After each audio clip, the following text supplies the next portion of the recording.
আসসালামু আলাইকুম, আপনাদেরকে সাইলেন্ট সলভারে স্বাগতম। আজকে আমি আপনাদেরকে অনুশীলনী 1.2 এর পর্ব 8 এর পর্ব 8 হচ্ছে এটি সপ্তম শ্রেণীর গণিত বইয়ের অনুশীলনী 1.2 এর কিছু সমাধান দেখাবো। আসুন চলুন সমাধানগুলো দেখুন। একজন কৃষকের বাগান তৈরি করার জন্য 595টি চারা গাছ কিনে আনে। প্রত্যেকটি চারা গাছের মূল্য যদি 12 টাকা হয়, ক নাম্বার প্রশ্ন, চারাগুলো কিনতে তার কত টাকা খরচ হয়েছে? তো এই ক্ষেত্রে এটা হচ্ছে যে প্রত্যেকটা চারার দাম দেওয়া আছে আমাকে। তো শুধু একটি চারা, একটি চারার মূল্য হচ্ছে যে একটি চারার মূল্য 12 টাকা।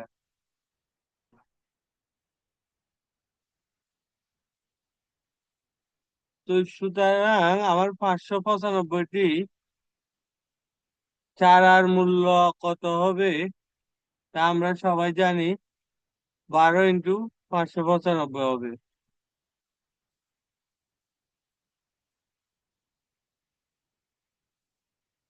এবং কি আমরা গুণ করলে এখানে কত টাকা খরচ হবে তা বের হয়ে যাবে। এখানে আমরা দেখছি 7,140 টাকা খরচ হবে।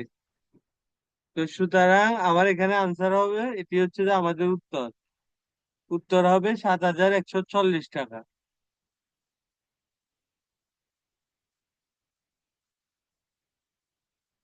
7,140 টাকা।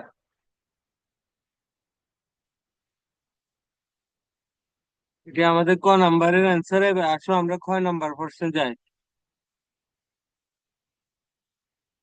প্রত্যেকটি বাগানের প্রত্যেক সারিতে সমান সংখ্যক গাছ লাগানোর পরে কয়টি চারা গাছ অবশিষ্ট থাকবে? যদি আমরা 2 স্কোয়ার করি তাহলে আমরা পাবো 4। ধরেন 4টার সমান এই দুইটাই দিকে, এই দুইটাই দিকে, ঠিক, অর্থাৎ বর্গমূল হবে এটি। আমাদের এখানে যদি 595 হয়, 95টি চারা হয়, তাহলে আমরা 595টি চারাকে বর্গমূল করলে কতটি সমান সারিতে লাগানোর পরে কয়টি গাছ অবশিষ্ট থাকবে তা আমাদের বের হয়ে যাবে। ভাগের সাহায্যে বর্গমূল করতে হবে। তা আমাদের এখানে 2 হবে, এখানে 4 হবে। 2 স্কোয়ার সমান যেহেতু 4, তো সুতরাং এখানে 4 থেকে 1 গেল 5। আর হচ্ছে যে এখানে 95 পুরোটা নামবে, আমাদের পুরো অংশ নামবে। আর 2 এর ডাবল করলে 4। 4কে আমরা 4 দিয়ে যদি 5 দিয়ে যদি গুণ করি, 5 5 25, 5 হাতে 2, 4 5 20, 225 অতিরিক্ত হয়ে যাচ্ছে, এটি হবে না। আর যদি 4 4 দিই, 4কে 4 দ্বিগুণ, 4 4 আর 16, আর হচ্ছে হাতে 1, 4 4 আর 16, 176। তো সুতরাং এখানেও 4 বসালে এখানেও 4 বসে 176। তাহলে আমার অবশিষ্ট থাকছে কত? এখানে আমার অবশিষ্ট থাকছে এখানে 19। তো সুতরাং এখানে 19 হচ্ছে যে আমার অবশিষ্ট থাকবে। প্রত্যেক বাগানে প্রত্যেক সারিতে সমান সংখ্যক গাছ লাগানোর পরে আমার অবশিষ্ট থাকবে 19টি। উত্তর 19টি। সুতরাং আমার 19টি ছাড়া অবশিষ্ট থাকবে।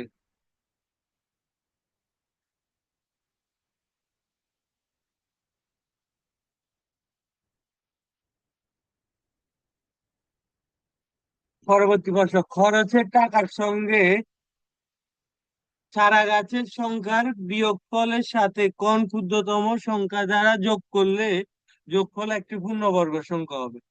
আমরা খরচের টাকার সংখ্যা পেয়েছি 7,140 টাকা। এটা হচ্ছে আমরা ক হতে পাই। ক হতে পাই আমরা মোট খরচ পাই 7,140 টাকা।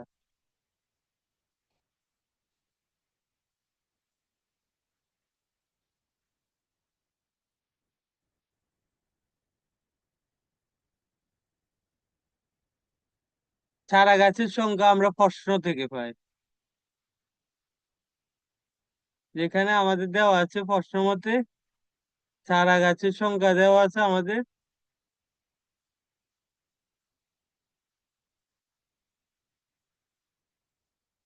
595টি। এবং কি এই দুইটার মধ্যে বিয়োগ করতে বলছে, তাহলে আমরা এখানে বিয়োগ করে পাই 7,140 মাইনাস 595। এটা বিয়োগ করে আমরা পাবো 6,545। এই বিয়োগফল হচ্ছে যে আমার এটার সাথে কোন ক্ষুদ্রতম সংখ্যা যোগ করলে যোগফল পূর্ণবর্গ সংখ্যা হবে। আবার যেহেতু পূর্ণবর্গ সংখ্যা হবে, তাহলে আমরা এখানে 5,545-এর আমার ভাগের সাহায্যে বর্গমূল নির্ণয় করতে হবে। সরি, 6,545। 6,545 কে আমরা আলাদা আলাদা জোড়া জোড়া আলাদা করে নিতে হবে। জোড়া আলাদা করার পরে আমাদের এখানে আমরা হচ্ছে 8 স্কোয়ার করলে পাবো আমরা 64, আর হচ্ছে 9 স্কোয়ার করলে পাবো আমরা 81। তো সুতরাং এখানে আমার 64 বসবে। আর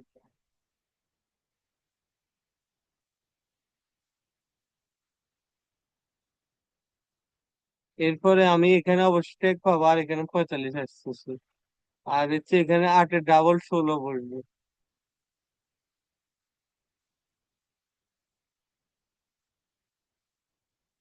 এখানে 16 যেহেতু, আমার এখানে শূন্য বসাতে হবে। 16-কে 1 দিয়ে গুণ করলে আমার আসবে 161। তো সুতরাং আমার 145 থেকে যা বেশি, তো সুতরাং 160 ইন্টু শূন্য হবে। তো সুতরাং এখানে আমার শূন্য বসাতে হবে। শূন্য, এখানে শূন্য বসালে উপরেও শূন্য। সুতরাং এখানে আমার 145। কত যোগ করতে হবে? এখানে আমার 80 আছে, তাহলে আমি 80 হলে আমার পূর্ণবর্গ সংখ্যা 81 নিতে হবে। সুতরাং 81 যদি আমি বর্গমূল করি, তাহলে 81 ইন্টু 81 সমান আমরা পাবো 6,561। 6,561। এই 6,561 থেকে যত আমার বিয়োগ করতে হবে, যোগ করতে হবে, যোগ করতে হবে আমার কত, তাহলে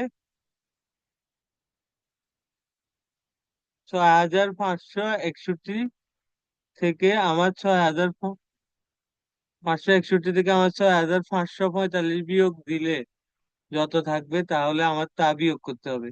এখানে 16 থাকছে, তো সুতরাং 16 আমার যোগ করতে হবে। এখানে উত্তর হবে 16।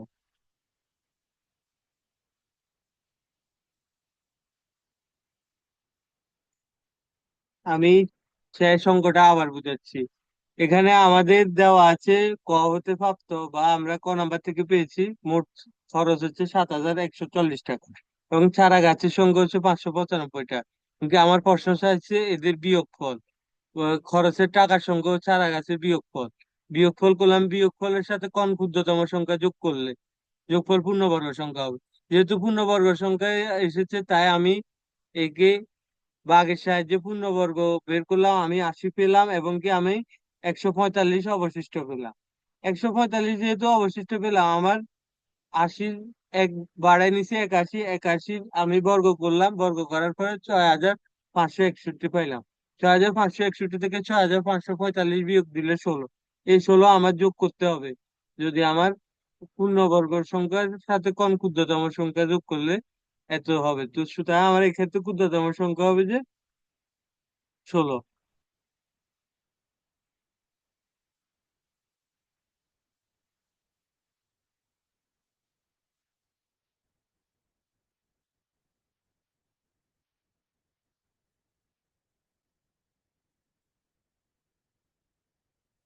আসসালামু আলাইকুম। আজকে এই পর্যন্ত। সবাই ভালো থাকুন, সুস্থ থাকুন, এটাই কাম্য।